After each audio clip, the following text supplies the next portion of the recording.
Hello বন্ধুরা, তো এই পায়রাটার বাচ্চা একটা সেল আছে, ছোট বাচ্চা, নতুন একটা বাচ্চা, মানে নতুন জোড়া করে বাচ্চা করেছি।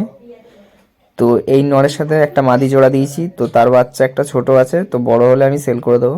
তো আমি বাচ্চাটা তো দেখিয়ে দিচ্ছি। তো এই যে মাদিরার সাথে জোড়া আছে, কালাঙ্কা পায়রা। এটা একটা খুবই সুন্দর পায়রা। তো দেখেন পায়রার ডানা, এর বাচ্চা নর্মালি 5-6 ঘন্টা উড়ে যায়। তো অন্য জোড়া ছিল, আমি জোড়াটা নতুন, মাদিটা নতুন নিয়ে এসেছি, তো একটাই বাচ্চা উঠেছে। তো বাচ্চাটা আমি দেখাবো। একদম ছোট বাচ্চা আছে, তো বড় হলে আমি বিক্রি করে দেবো। তো যারা নেবে আমার সাথে কথা বলে রাখবেন। তো বড় হলেই আমি দিয়ে দেবো, কিন্তু বেশি বড় হয়ে গেলে তখন ছাড়বো না, সেট হয়ে গেলে।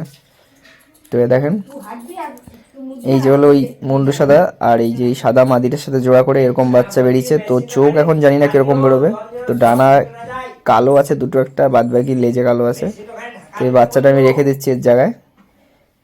তো এই যে দেখেন এরা মানুষ করছে এই বাচ্চাটাকে। এই যে এই দুটো পায়রা, আর এদের বাচ্চা আমি দেখাচ্ছি। তো এদেরও বাচ্চা আছে, এই যে এই পায়রাটা মানুষ করছে। তো এই পায়রাটা বিক্রি আছে 200 টাকা। তো এটা এখনো ছোট, তো এগুলো বড় হলে আমি একটু এক পরে হলেই ছেড়ে দেবো। তো 5-6 পর হয়ে গেলে তখন আর ছাড়াতে ইচ্ছা হবে না। তো এই দুটো এখন মানুষ করছে একে। তো আর একটা পায়রা আমি ধরেছি, তো ওটা মানে ছেড়ে দিল, আবার চলে আসছিল। পায়রাটা হালকা রোগ ছিল, যার কারণে আমি ছাড়িনি। তো ওই পায়রাটাও দেখাচ্ছি, দেখেন এই যে পায়রাটা কোথা থেকে এসে ঘরের ভিতর ঢোকার চেষ্টা করছে, খালি ম্যাড্রাস পায়রা।